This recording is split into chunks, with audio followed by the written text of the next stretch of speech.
You're listening to Flat Earth Radio Live and the ShadowFX Show with your host, Rick Lowtech and Mark Hollander.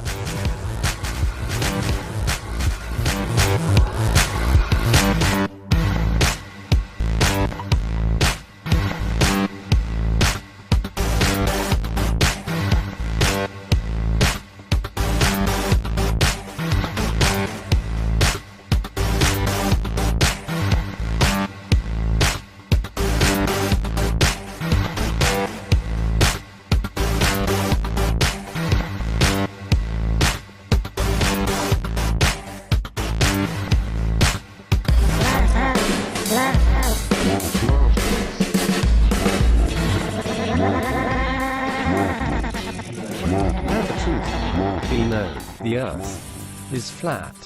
Have you ever asked yourself, what if the Earth really was flat? All your lives, you've been lied to about the size and shape of the Earth. The Flat Earth Truth Collective is not about the shape of the Earth, it's about the search for truth. The shape of the Earth is of secondary concern. First we must determine who it is that's been lying to us, and find out why. This is Flat Earth Radio Live. Our mission is the truth, no matter what shape it may take. Let the truth be known. The Earth is flat.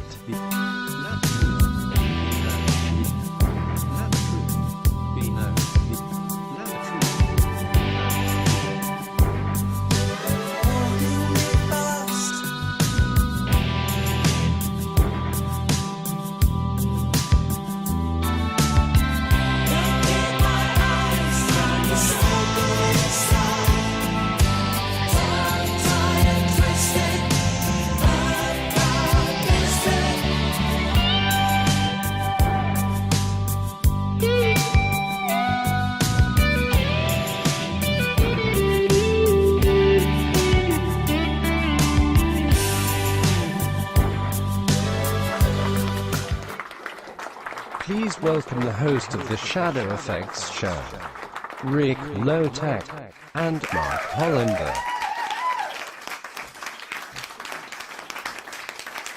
Good morning, good afternoon, good evening, whatever it is, wherever you are, good to see you. Welcome aboard. This is the ShadowFX Show, and I'm your host, Rick Lowtech. Mark Hollander will be here later on.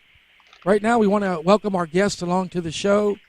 Our panel of experts for the this particular show today is we're starting with Dave Marsh. How you doing, Dave? Great that you could make it here today. Glad to hear from you. Yes, nice to be here. Thanks for having me, Rick. Yeah, you bet. We're hoping to drain that brain of yours. You know, just actually get you down here and do a download on you. And on the other hand, over here we have Ms. Fredo, Jenna Fredo. Glad that you could make it. Thank you for coming by. Well, thank you for having me. That's great. Thanks. And we're going to do the same thing to you. We're going to try to see everything that you've got and find out exactly what it is that your expertise is. And also we have Thunderbear Courage here. Welcome, Mr. Thunderbear Courage. It's great to hear from you too, sir. All right. Thank you for having me. It's my pleasure. We're going to talk a little bit about the moon. It's been said that Ms. Fredo here is called the Moon Lady, or is it the Moon Woman? I'm not sure. I remember you started that, but it comes down to this. Whenever you become an expert on something, like me, I do some preaching and I get called God Boy. So you're going to have to accept that, being a Moon Lady. Okay. What I was interested in mostly is that you're a photographer. Okay. Now, here's what we're wondering. The big question on all of our minds here is the circumference of the moon. Some of us feel that photography, especially high-definition photography, illustrates different things about the moon than what NASA has told us. And I wonder if you could elaborate on that any for us. Well, I mean, definitely doesn't seem 240,000 miles away. Seeing that I can zoom on the craters with a $500 camera pretty well from Earth, and our photography is pretty much, in most cases, a lot of cases, it's better than NASA photography of the moon.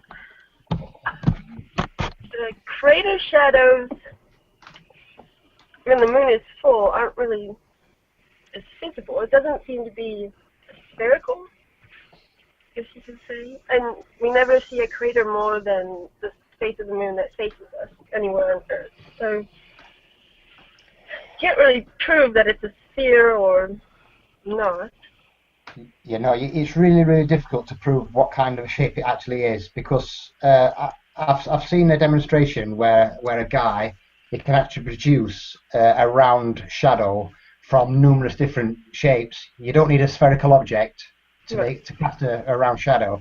And also, you'll find out about the moon, the craters or whatever they are only prominent near the terminator edge. When you get a proper full moon, you can hardly see any craters at all. They only like stick out and prominent when it's actually near the terminator edge, which is really weird if you think about it, because you think if you had a full moon and you had the sun shining on it directly, then you should see like some like deep shadows. You know what I mean? Proper full shadows, basically.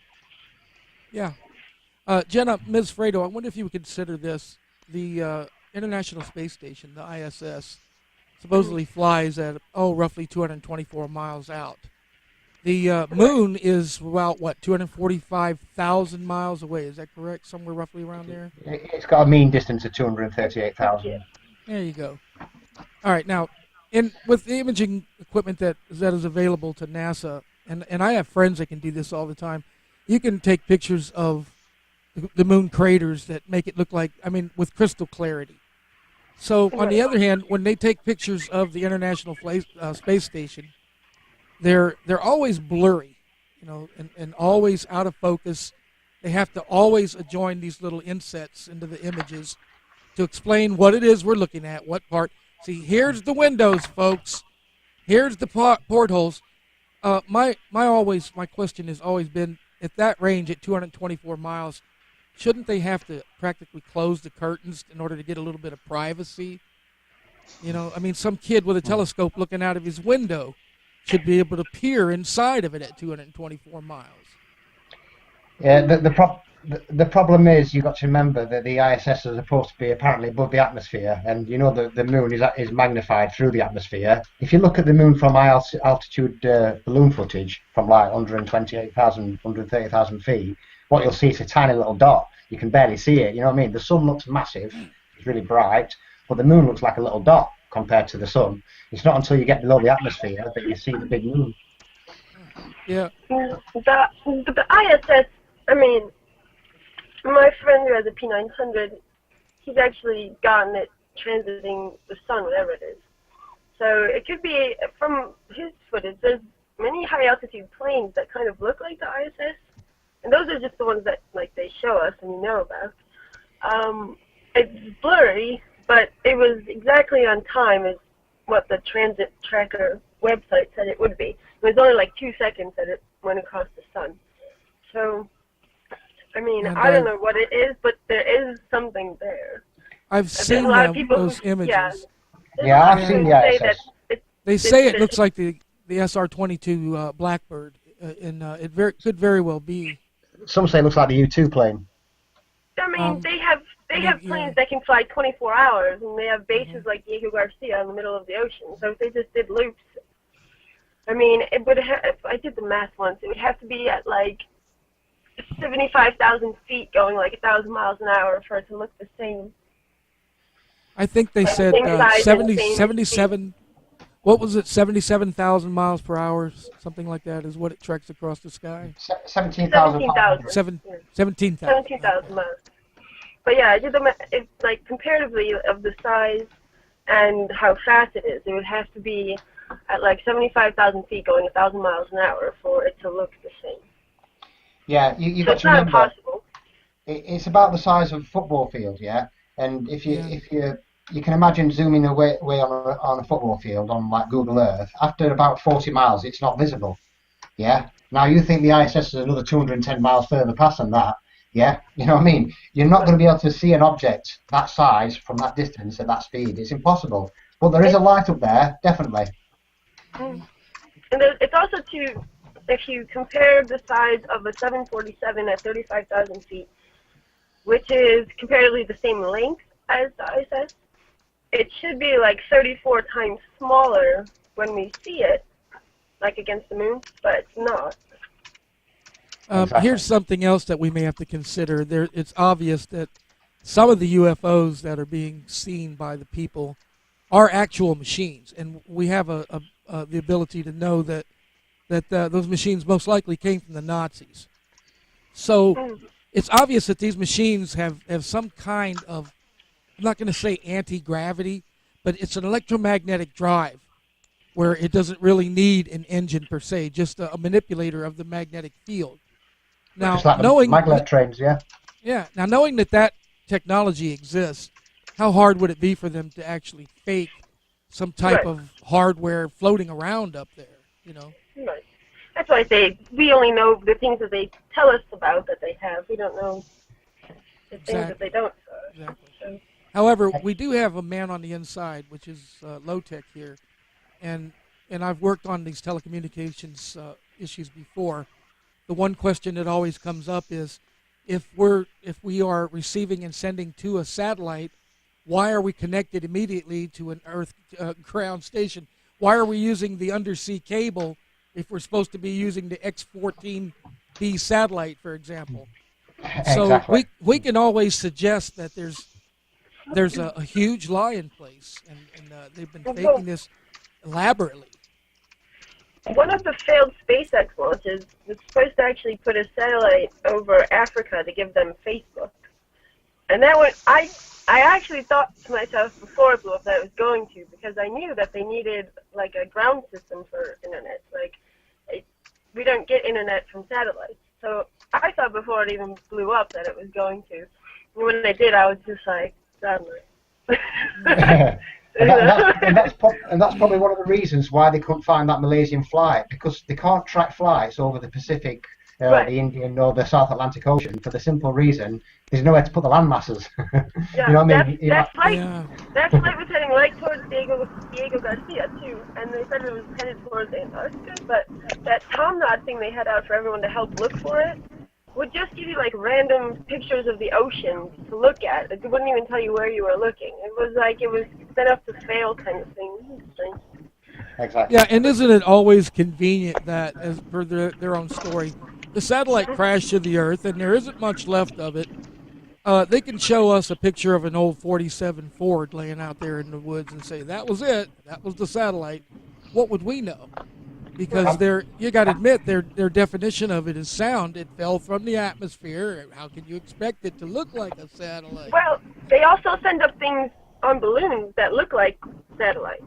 You know, so people would think that those are satellites, but they were actually just on a balloon. Yeah, they're launching them all the time in Antarctica. Yeah. The military has a satellite, or I don't know if it's a satellite, but it's a capability to render any kind of radar back at you. And they can paint a figure, any figure that they want it to. If they want you to see a Cessna 427, you'll paint on your radar screen a Cessna 427. And we add that together with what we're calling at this point that new visual technology, holograms. You remember in Star Trek, they virtual had reality, actually. There he is. There's Mark. Welcome in, Mark. Hey guys. Yeah, like the holodeck. Doing a little cooking for the girls, you know. Oh, that's excellent. Yeah, I think they called it the holodeck, didn't they? And it's like augmented virtual reality technology, which they've got on the new iPhone 10 and things like that. Same kind of footage they're using on the ISS, actually. They've got the objects floating in front of them in 3D space. We can't see them because it's like an advanced version of Snapchat.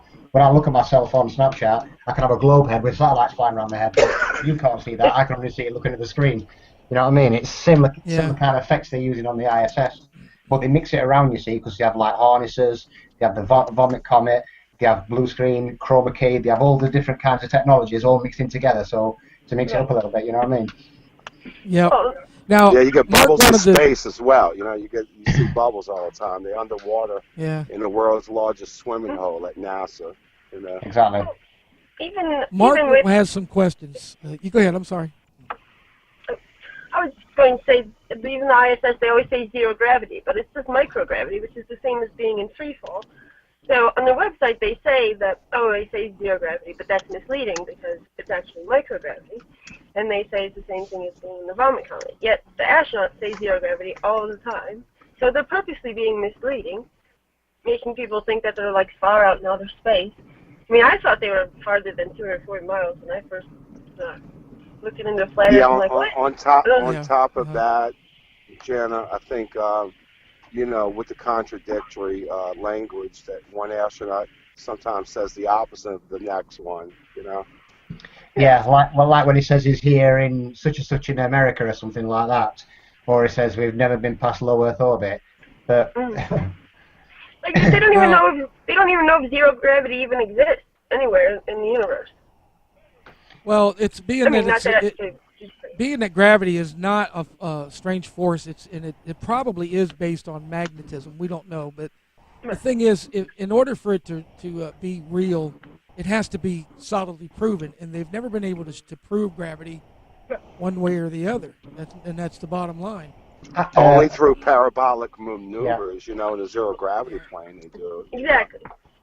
It's Force so much misleading that they mislead so bad that it just makes you think that they figured everything out to know everything. In reality, they don't. They don't know anything. That's right. Okay, Mark has some questions that he wants to pose to Dave and Jenna here. But before that, I wanted to ask Thunderbear Courage basically the same question that I was putting to Jenna there. If you would respond to, what exactly is the circumference of the moon? Because there's so much conjecture at this point, we're not even sure. Yeah, it may not even have a circumference because it may not be a sphere. All right. It could be, but I don't really know. Now, I lean towards the whole, simulation, computer simulation type thing, or a dream in the mind of God, or a dream in the mind of soul, or whatever. A projection, maybe. Yeah, or a projection, or something. So yeah. The thing is, when I was a little kid, okay, I was in the car with my parents in North Carolina. We were up on top of the mountain, and I saw this dome out in the distance. It looked like it was bigger than 50 superdomes, or whatever, the Astrodomes or whatever, like, the Astrodome in Texas or whatever. So anyway, it looked really, really huge, and as we went along, I discovered that it was the moon because it kept getting smaller and smaller and smaller, and then it went up into the sky, and I'm thinking, look, this thing changed size. As an adult, I think back of that, and I said, well, this thing changed size. Now, the thing is, the scientists cannot explain to us why we see the moon at different sizes. Sometimes. Yeah. So, what you'll notice is when the moon is on the horizon, it will be massive. Because you're looking at it through more thick layers of dense atmosphere. It's basically, they call it atmospheric lensing. So you're looking at it through more layers of atmosphere, and it actually magnifies it and makes it look massive. The same thing happens to the sun. Exactly. Yeah. That's an interesting point too, Dave and Jenna and Rick, as far as the you remember the solar eclipse last August. As far as the U.S. was concerned, everybody was flocking to anywhere from Nashville, Tennessee to Charlotte, North Carolina, which is about 72 miles, 70 give and take. And so the eclipse where the moon passed the sun was only 70 miles wide. So that tells me several things, that the moon's not 2,159 miles of sphericity that we were taught in our science books. It's only it's more localized. It's only, maybe 70 miles wide at that point in time last August. And additionally to that, I think it just debunks any theoretical physicists that they can't really explain it right. I mean, you didn't even get a comment from NASA, and the question was asked several hundred different outlets on, hey, why was the moon's shadow only 70 miles wide when it's supposed to be 2,000 miles in sphericity? So it makes absolutely no sense. And I'm going to let you guys, I'm going to digress and let you guys answer that. in order to know how big something is, you need to know how far away it is. You either need to know size or distance to be able to calculate the other. So it could be as far away as they say and as big as they say, or it could be half as far as they say and half as big as they say, or 1/8 as big as far and one, go so on and so on. But in order to actually figure it out, you need to know one or the other. Yeah, and it's like how they say how. Oh, go on, sorry. Well, they say they know how big like stars and the sun and everything else is, but they don't unless they actually go there. Yeah, Hipparchus, when he measured the size of the sun, he presumed that the stars were infinite to start off with. That's where the mistake in astronomy was first made ever, and it's been a blunder of lies from that point onwards. Yeah, but also I don't think you can ever measure the moon. It's like saying, can you measure a rainbow? No, because if you try and get to the end of the rainbow, it just keeps moving away from you. And that's exactly what the moon does. The Bible makes it clear about the moon. The Bible says 100% what the moon is doing there and all of the stars when it says that they were put there by the Creator so that man wouldn't have to look up into the sky at night and see a dark void. And the sun was there to tell times, and so was the moon. And by the way, the Bible also mentions that anyone who does exactly what Mark has done there, as long as you're searching and asking the questions, that's what we are demanded of. Instead of sitting down there and receiving our instruction and being programmed, that's exactly what it is. It's this is what we have to do. The Bible says, "Let he who is he is with an ear to hear, and he is with eyes to see." So when we had this eclipse last year, the foolish ones, they may have missed all this, but the ones who have eyes, who are awakened and were able to look at this, we were able to see much more than they were able to see, because the eclipse was a lot more significant than anyone will ever believe. Yeah, I still can't get over them shadows. You know when it came through the actual leaves and you saw the hundreds of little arced shadows like on the floor. It was unbelievable, that. Right, and see, we can extrapolate by exactly what you and Mark were saying. We can look at this information and extrapolate exactly what the general idea, what the mass of the moon is. Yeah, it's so difficult to put a size on it, like I say, because if it is an electromagnetic universe, then you're probably looking at something like the ether, and that would need to be some kind of luminiferous substance to carry the light. You know what I mean? I've said this on a number of occasions now. Every model you ever look at, whether it's a globe, a square Earth, a flat Earth, on pillars, a diamond shape, you'll always need some kind of supernatural force to make that model work. Yeah, be it gravity, be it space loops, be it holding solid rocks up in magnetism. You know what I mean? There's all different kinds of supernatural phenomenon that you need. I don't think any model will work without that supernatural. Well, that's where science has failed, is because they refuse to include all of the evidence by excluding the spiritual evidence. And Thunderbear Courage, you Yes. seem to me like one who is in touch with the spiritual side. Yes. Wouldn't you agree that that's exactly, when you, as scientists, when they refuse to include any of the evidence, the experiment is skewed, even wasted? Yes. That's exactly right. I did want to mention that there is a new flat Earth model out there that I came across just like a couple of days back. I just sent Rick an email about it. Yeah, I've seen it. It's not a new Is it the model. one with the poles? With the Chip of the Chipmunk's been doing that. It was doing that a year ago. Oh, really? Yeah. Oh, okay. Yes, it's probably new to some people, but when I looked at that, I said, "Oh, that's exactly the same as what Chippy was doing a year ago," and that actually drove him to stop doing it, because it just he couldn't get the sun to work in the southern hemisphere. It's the one with the pole. Is it the one with the poles and the two suns? No, this is just it's one sun, Jenna, and I'll tell you it's a what it's like. loop. It's just like the map on Air Force One, on Kennedy's Air Force One. It's the exact same map as that. Now, the first thing people are going to say is, "Where's the container?" Because on the azimuth equidistance map, you've got the ice wall as a container, but on this one, you've got no container, so It's that's just going with to the be a problem. Antarctica as it is. Yeah. Yeah.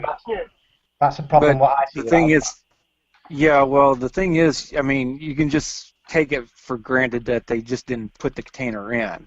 You know, and in the video he did say that that it's the scales are not quite right, but that the sun looping around the way it is like kind of almost a figure 8 when it changes seasons. That's what I come up with. That was the conclusion from my moon experiments. Yeah.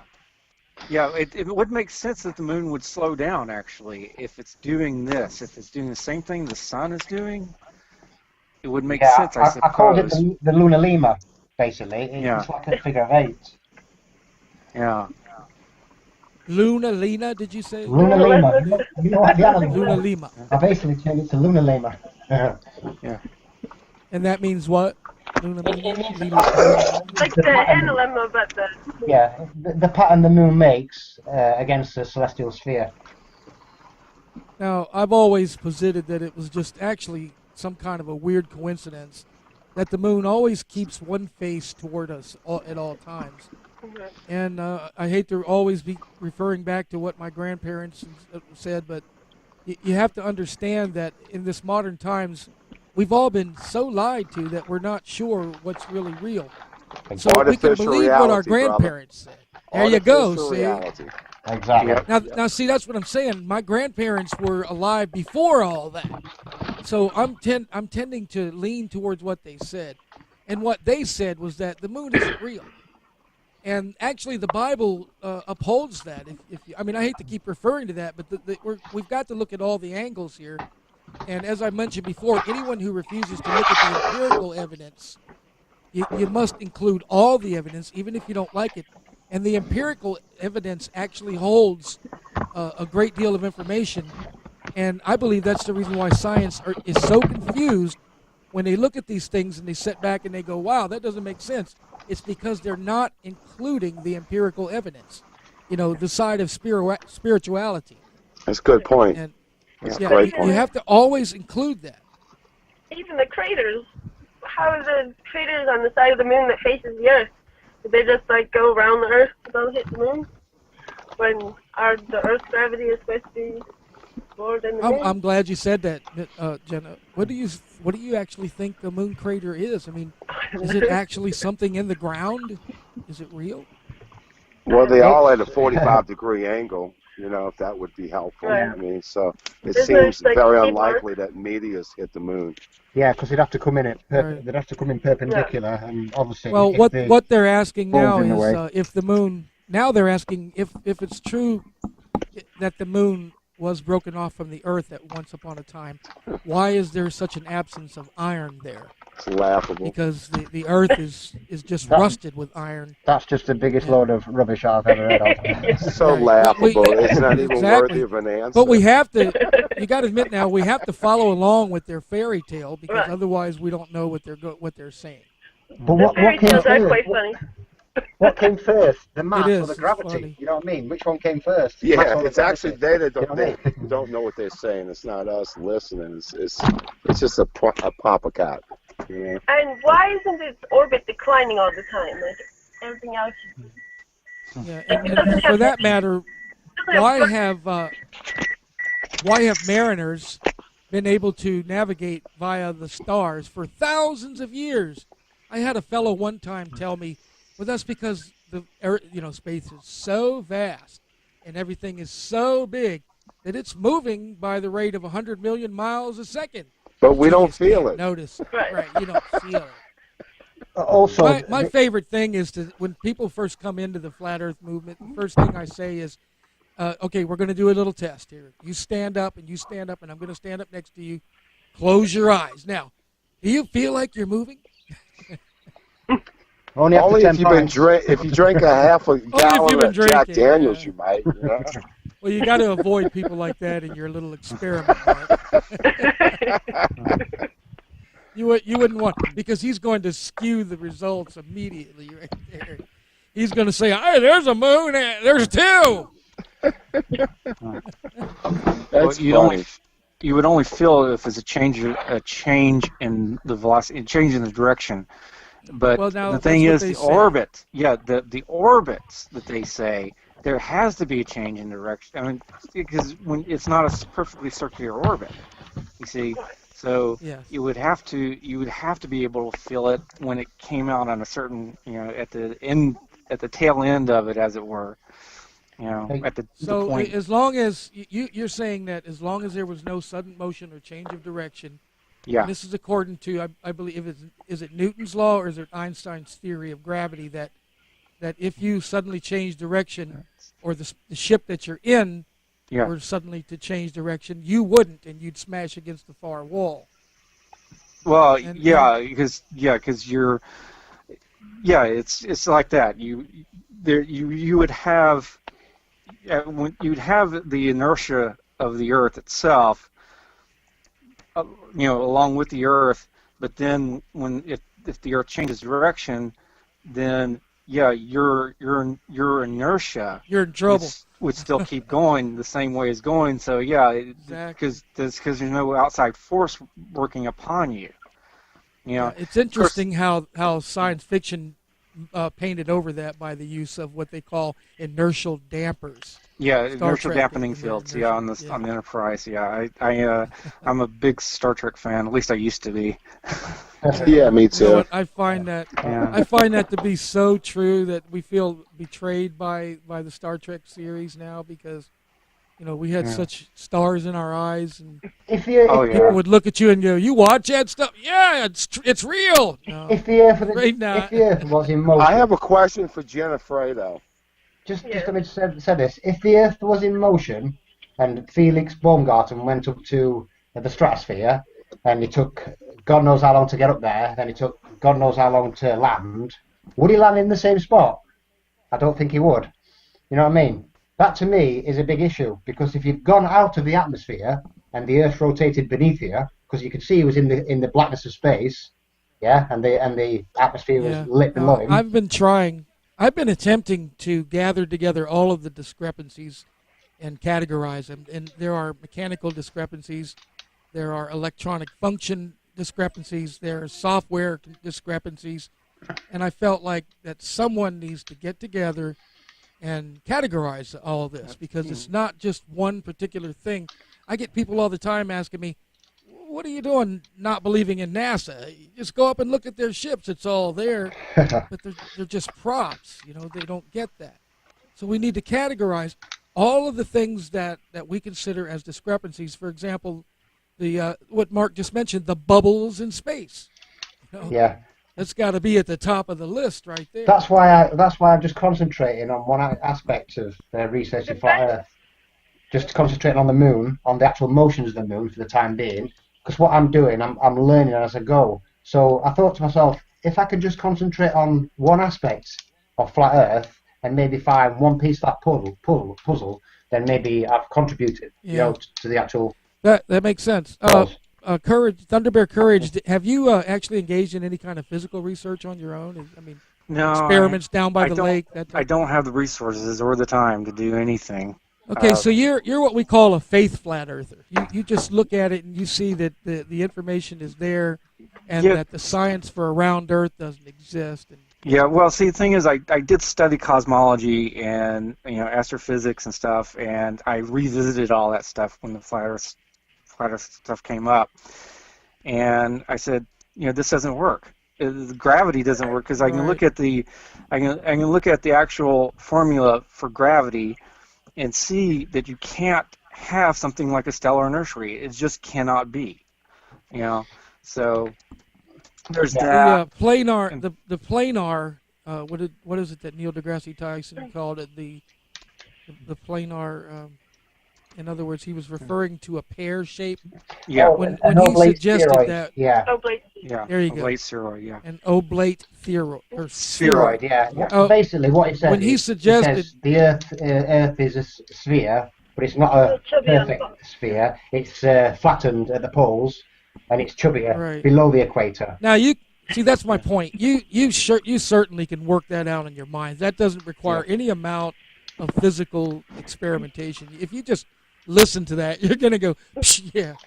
Yeah, I've actually got a book. I've actually got a book from 1905 by Lady Blunt and Albert Smith called Zetetic Astronomy, the motions of the sun and moon, and it actually talks about the Earth being in pear shape back in 1905, and it said all we need now is some astute scientists to come along and tell us the Earth's a different shape, and we'll believe it. You know what I mean? They're talking about that back in 1905. The best part about the bubbles in space was somebody actually asked Scott Kelly the question about it, and he said it is paint flecks from the ship that just look like bubbles. Right. And I've also heard that they were photographic anomalies as well. And then I say to them, can you kindly repeat that and let me see your experiment produce the same type of photographic anomaly? If not, shut up. It can't be a photographic anomaly. No, how do you get bubbles? Have you ever gotten a bubble trying to take a picture of Grandma against the wall? There are Jenna, as a photographer, you ought to know what would you have to do to achieve that same effect in a photograph? Make paint flecks look like bubbles? Get your camera wet. I can't say Add heat to it. I can't say I've ever seen it happen naturally. Have you ever asked yourself, it's important that we try to repeat their fakery so that when people say, oh yeah, sure, how do you prove that?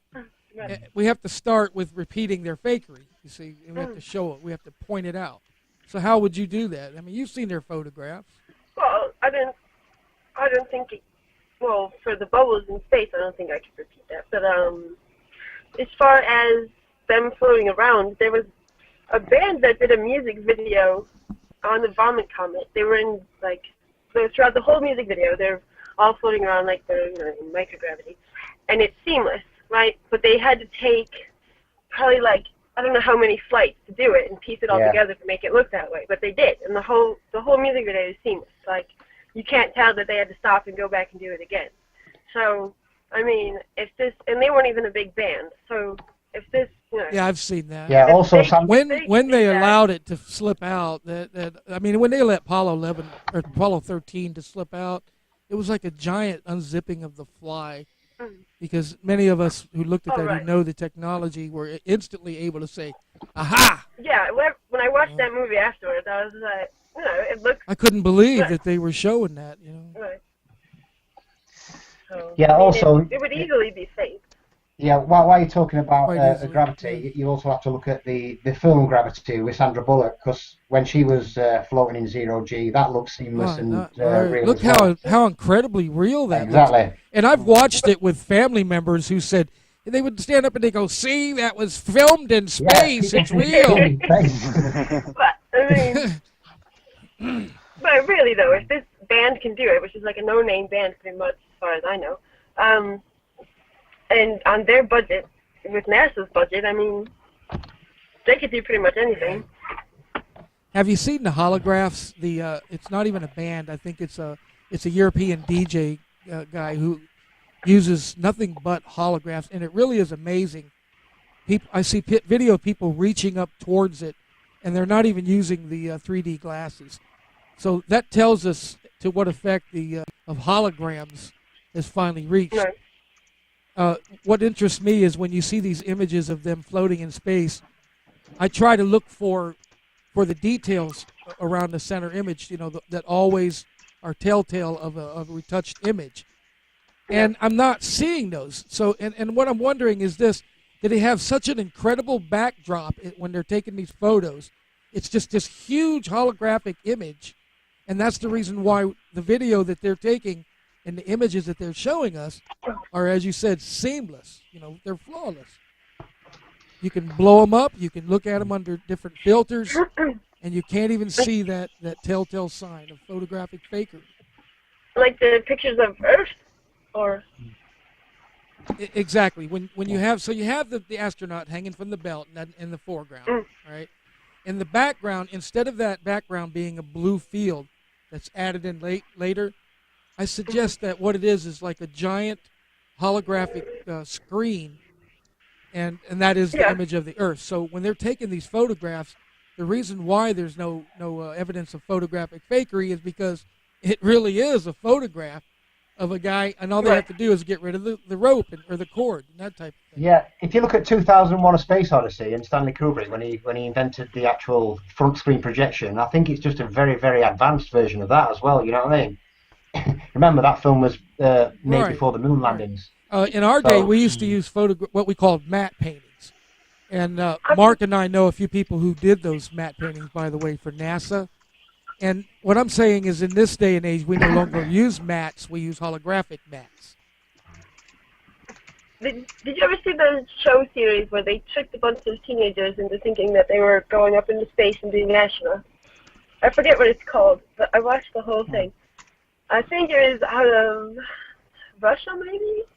But it was a series where they interviewed all these kids. They had them teenagers, go through all these psychological evaluations to pick the most gullible kids that would just follow the norm. Yeah. And there was like 4 of them, and they, pretended like they sent them up into space, and they had a big fake Earth like outside of the window that they only saw sometimes, but not all the time. And they really thought they were in space. And then they opened up the doors, and they were all like embarrassed. Jenna, there's a new film come out, where the maintenance guy, he goes on to these missions what have been launched into space, and if there's any breakdowns, he actually repairs the ships. And all these young teenagers have been put on these missions, and the parents leave them when they get to a certain age, and then they're going to this new home kind of thing. But what they find out is they're actually in underground bases. The DUMBs, I mean the DUMBs, the deep underground military bases. Yeah, it's mad. It's a mad film. Now, understand that from a psychological point of view, these children, some of these game experiences are actually so real to them, and I've experienced this myself, that they actually take the place of memories. My first space game where you woke up on a space station and everybody was dead or zombies was so frighteningly real that sometimes it makes me have nightmares, and I have memories of it constantly, and that proves that these experiences that children are having with this multimedia they actually stand in their minds as a memory. Yeah, it sticks in their subconscious too. Yeah. Yeah, I still have nightmares. When you watch a scary movie before bed, you have nightmares. So I do. I still have nightmares about Resident Evil. It does. It takes the place of a memory, and your mind will remember that as an experience. I mean, think about the scariest game that you ever played. If it involved zombies or giants or creatures or whatever. And these total immersion games are just that, and I mean total immersion. I've been involved in those games where you come around a corner and some scary's there, you jump out of your seat. So naturally, that's going to affect you. And that's what the same thing is going on right here with this. When they shove the issues of the moon imagery and the fakery, it becomes so real to us all that it's very difficult to wake up from. And it's just like what was said in the movie The Matrix. I think I heard Dave mention that. We always refer back to the movie The Matrix. It's just such a wonderful, I don't know how it ever got through. I've ever seen. Well, it's just something that forms our reality. It does. And that's what they said in The Matrix. They said anyone who's still connected to The Matrix, even though they're the ones that we're trying to save, they're the enemy. Yep. And that's true because they don't know. If you continue to see the same thing all your life, that's reality. You know, for example, ask yourself this question, Jenna. What woke you up? I've always been, I don't know. Alert? I've always been, kind of suspicious of a lot of things. I never believed 9/11 was done by terrorists. I never believed the moon landing, but the globe got me. I didn't. Once I looked into flat Earth for about 3 weeks, I was like, they got me on one. I can't believe they got me. But, Thunderbear courage, was there a threshold for you that made you believe easily that the Earth may be flat? Well, yeah, it was the moon in the daytime, for one thing. And, I mean, it's just the light that the moon is supposed to be reflecting, and it's supposed to be a sphere, it just doesn't make any sense. And especially the sun's position and stuff like that. But that was what really got it for me.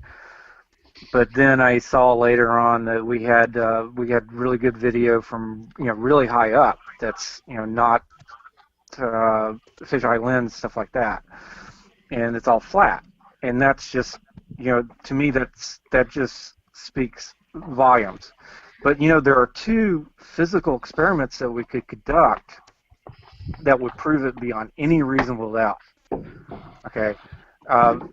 One of the experiments is if we go out to like the salt flats, all right, and we actually construct like maybe small diameter pipes and just put them together and just keep putting them together all the same height, then if it's a physical pipe, it's a physical object, and we know there's no deviations in each of the pipes. If we got them strung together for about 3 miles, that's all it would take, because there's supposed to be a curvature of 72 inches at 3 miles.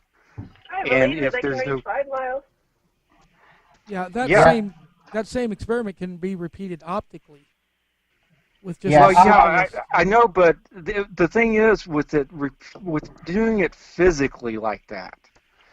There's no globe earther that will come in and say, oh, well, it's light refraction, and there's all this garbage. They'll say the rods are bending when you get to a certain length, won't they? You know what I mean? It's they'll have an answer for everything. Me personally, I know, but if you do a series of pipes, you see what I'm saying? It's a series, and you have them physically on stands. Yeah, but it would be easier to do it over the ocean or the lake. To get to the Bolivian salt flats, you either have to take a helicopter or you have to go through a long journey and like jeeps through mud and everything. Yeah. So it's easier to pick like the ocean or the over the ocean or something, or a lake or something. A really long lake. You can't. A really long lake would be better. The Great Lakes, anyways, they deviate down towards eventually Niagara Falls and the St. Lawrence River. But the ocean sea level would be perfect. Like it would be easier to do it all. Yeah, I personally think you need to be over water to prove it's flat. Yeah, because water always finds its level, and I think that's the only way you could ever do a measurement. You got a point there. Could you consider all of that? Couldn't you consider all that as circumstantial evidence? I would consider it as ironclad if you had actually had it over the level, over the water itself, and it was a series of physical objects. Then you couldn't dispute it. Well, I've actually seen that. There are a number of videos, especially the one, can't think of it now, but there are a number of YouTube videos out now that I would consider as ironclad information. But yet, people still dispute it. They still debunk it. So what I'm wondering is this. You could have, you always realize, of course, that all the evidence that you just spoke of just now actually exists. Yet, people don't run to it. They don't, they don't go in a way, it doesn't, because the problem is that when I said it had to be a series of pipes, the pipes we can do measurements on that are like in a laboratory if necessary, but we can do actual measurements on, and we can make sure they're all identical and there's no deviation on them. Because light can be tricky. Light can be tricky. Bridges can be tricky. All that sort of suggest that light is bendable, and the reason why, when we say that the only way you can envision the curvature of the Earth is through a fisheye lens, they like to say, the establishment, that light is bent by gravity. Okay. Yeah. Well, it's not by gravity. It's because it goes through a denser. It's not going through a vacuum. It's going through the atmosphere. Can light actually be bent? Can light be bent? Yes. Not refracted. Now, not refracted. I mean, you can do. Well, that's you can what bend refraction light. is. It's bending light. Yeah, you can do bending light through a bottle, like a soda pop bottle. You can bend light. Yeah. It depends on the atmosphere. But their reasoning is that the light gets bent down and goes perfectly around the curvature to your eye, and that's how you see more than you should. But on a flat Earth, if light bent down through the atmosphere, it would create false cutoff. Yeah, It would. That's why when you're out at sea, So, if you look around you, it looks like you're on like a disc, basically, because your vanishing point. They have a so name for that. that's where me and Mick West entered the standstill. So, like, he was like, yeah, that's true. So it's one way or the other, and how are you going to prove it anyway? So it would be better to have an actual physical object, like a pipe or whatever. My question is, if we present all this evidence to people and they still don't accept it, and that's the reason why I so much like to attack NASA, because rather than interjecting our evidence, which people don't like to accept, I think that it would be better to chip away at their evidence, which basically all comes from NASA anyway. I do. Yeah. So if we made NASA fall, we have to make the giant fall before them. We can't just keep interjecting our evidence, because that evidence is so easily cast aside, swept aside, and I don't believe you. If you go look at NASA live streams, go look at the comments. There's flat earthers all over the place. I think there's more flat earthers watching NASA things than anybody else. There's people saying, "Oh, hi from wherever," and then there's all the flat Earth people. Yeah, they get destroyed. A lot of comments in the UK on the ESA website. They don't let you comment on it. You know what I mean? The comments are turned off. It's same with the ITV on the Tim Peake. You know, he did his somersault live on air, and he makes a mistake. And they had to turn off the comments, didn't they? Trust me, they know that flat earthers exist, and if they wanted to prove us all wrong, they could do very many things, and they're not doing any of them. Interestingly, when I was researching into Tim Peake when he did his first somersault live, he did it for the BBC, Sky News, ITV, and various other news networks.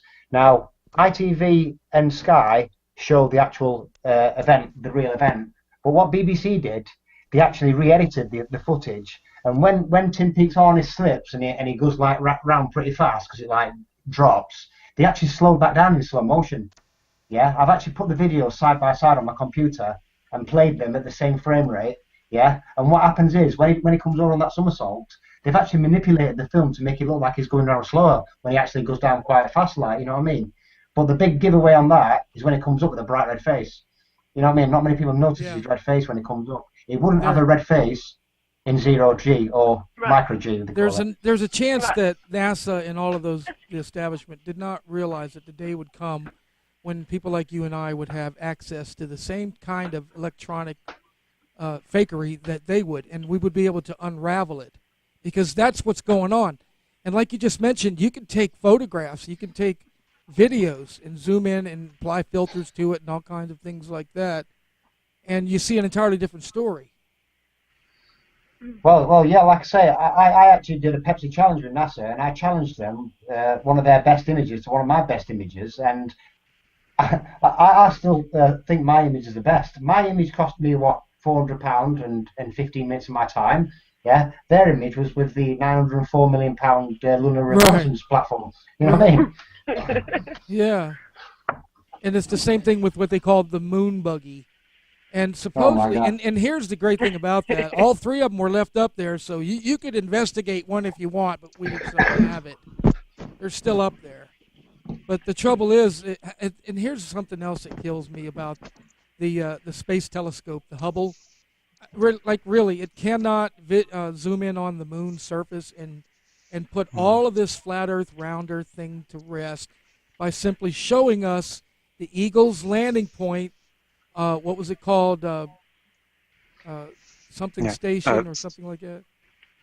Yeah, Serenity was Serenity. There you go. Yeah, show it to us. There was like 4 others. Yeah. They should all be still up there. Junk. Somebody turn the Hubble around, image it, show it to us, and I'll turn around and say, okay, you guys are right. The Hubble is only like 100 miles higher than the ISS, and they're actually close to each other quite often. They've never taken a picture of each other either. You think people on the ISS would be like, oh, they have. What is the narrative on that? 2,000 millimeter nighttime lenses, so they should be able to do it. So what is the narrative on that? Why do they suggest to us that they can't turn it around and image those things, especially the Earth? They're talking about how bright the moon is. It's like too bright. Well, yeah, if it's too bright, then It has an Use a aperture filter. cover. They just gotta put a filter on. Right. Plus, we saw it in space. It has an aperture cover on it. Come on. Yeah. Now, have you It's noticed like- on the ISS, all the components are on the outside, but on a submarine, they're all on the inside. Yeah, you know what I mean? Speaking of in the most hostile place known to man, yeah, all the components are on the outside. Speaking of submarine, I saw a great meme yesterday. It was a great big old submarine with 2 astronauts attached to it, and the question below was read, how come they never never do EVAs on submarines? Yeah, that was my meme. That was one of my memes. That was yours? Oh, excellent work. Excellent work. That was great. In fact, I'll put that on the stream when it comes up. Yeah, that's about a year and a half. Yeah, that's what I thought. Hubble did take photos of the moon, actually. I've got it right here in the Pluto.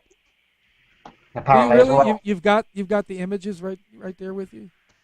Yeah, I'm on the website, nasa.gov. Vision, universe, solar system, Hubble. Yeah, it's got some mad clouds coming out, hasn't it? It looks like something from Hollow Earth. Yeah. Now you can tell if you know how to look for signs of photo fakery, they're immediately obvious if you just simply change the contrast and maybe the brightness. Yeah. And the first thing that jumps out to you would be any kind of lines around something out in space. NASA loves using the black background for space. But the thing is, if you know how to dig around in that black background, and Dave will know what I'm talking about, if you know how to get into that black, just look behind the astronaut's head and enlarge that image, run it through some filters, and tell me what you see. You always see things that you question, like, what in the hell is that? Things that NASA didn't realize you would ever be able to find.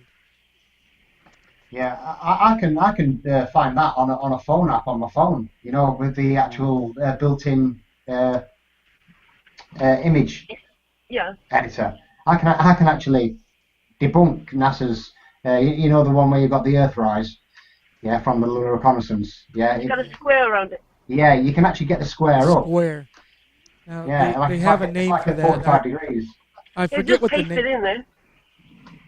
That's where you can see it's the edge of the paste, and you can see because they sometimes at one point they probably thought they perfectly seamed it in there, but they didn't realize that some of us out here love playing with that software so much that we could easily just bring it up. I think NASA ought to hire a flat Earth team for the auditors because they're. I mean, all they'd have to do is take a picture. All they would have to do is take a picture of the picture they faked, and then it would be seamless. So they couldn't make it. Yeah. But with the holographic backdrops. But if you run NASA images through like photo forensics, right, and you get the metadata, none of them have like metadata of a photo that was directly taken. They all have Photoshop composites, all kinds of, and when it was altered and everything else. So I haven't found one NASA image that has directly photographed metadata. Yeah. In the movie Blade Runner, you're all probably familiar with Blade Runner. Yeah, I do. Yes. They had the one image where they was the detective was looking for evidence of where the snake came from, and they put it under some kind of a magnoscope or whatever it was, and they determined that there was a signature at the genetic level. And how suggestive is that, huh? I mean, everything that NASA puts out, and Mark and I were talking about this a while back, where we call them the NASA artists. These are the backdrop painters. This stuff was hand painted. It's so realistic. They call it surrealism painting. Yeah, I've seen some. They all have their every one of them has got their some sort of signature on it. In some cases, it comes out as a blur.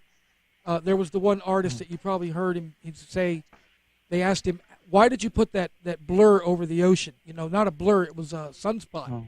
He said, well, I just immediately figured that the sun would do that. I didn't have no evidence that it ever would. You've seen that one. So it's all this obligatory story of theirs. Well, it's just like the photo or a painting, Can you really tell? A lot of times you can't, and all you have to do is look at the new, well, it's not new now, but the movie Avatar. And also the new movie Warlord. No, not Warlord.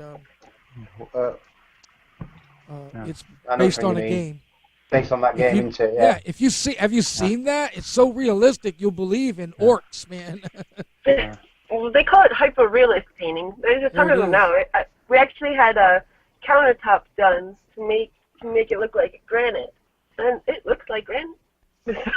That's not such a new thing. It's not such a new deal either. I remember hearing a story about a gentleman who was thrown in prison in the old Western days. He was capable of hand drawing notes, dollars. He could sit down and hand draw $100 bill. So surrealist artists are not really that new of a thing. You know, I'm looking at this photograph of this crater on the moon, supposedly taken by a Hubble telescope. It's totally at the wrong angle. It's totally the wrong angle for taking it from a distance. There's just no way you can get that angle. It's a fake photograph, obviously. You know, it's a I can't pronounce it. It's Tarkus or something. Impact crater. Say impact crater. Yeah, right. It's a Saturday morning cartoon. Yeah. Well, it could be an actual physical model, though.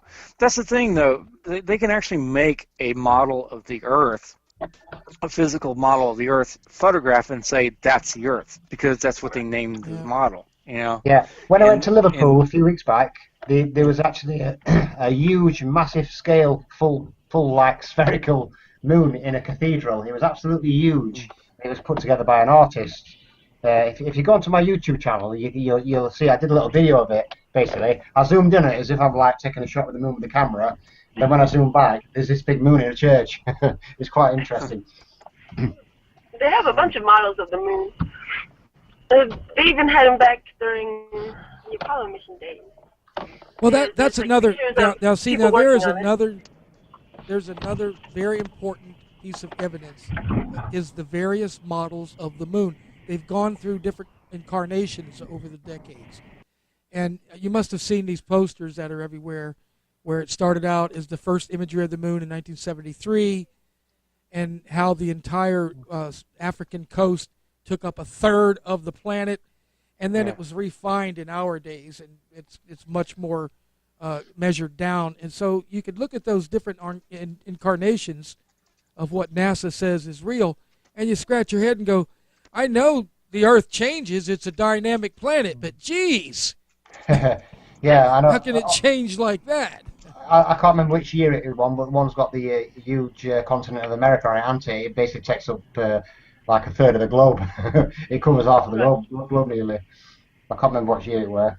But the guy called Rob Simon, he does all the photo work for NASA, all the he makes all the imagery for the globe, and he's been quoted in saying that he actually takes a flat map and wraps it around a ball. That's his.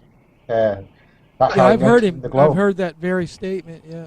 Yeah. And then there was also the statement where someone asked one of the NASA artists, is it photoshopped? And he said, of course it's photoshopped, but same guy. It has to be. It has to be. Same guy. Same guy. Okay, lady and gentlemen, we've been going at it for 1 hour. At this point, we're going to take a 10-minute break, if that's okay with you. We're going to go to a small little commercial that we have going on the studio, and we're going to give our panel a little quick break to go and take care of the business and stretch back and get away from the thing for just a minute. Once again, this is the ShadowFX show, and I'm your host, Rick Lowtech, and Mark Hollander's here with us too, and hopefully he'll be back in the second half of our show. Don't go nowhere. We'll be right back again. This is Flat Earth Radio Live, and we're going to thank our panel and make sure that you come back in the second half. Thank you, guys. Thank you. Thank you. Flat Earth Radio is about cosmologies in which Earth is held to be flat. The Flat Earth model is a conception of Earth's shape as a plane or disk. And many ancient cultures subscribe to a flat Earth cosmography. The idea of a spherical Earth appeared in Greek philosophy with Pythagoras in the 6th century BC. We here at Flat Earth Radio Live intend to bring you the data that exhibits to the world that around Earth science just isn't there. Thank you for listening to Flat Earth Radio Live.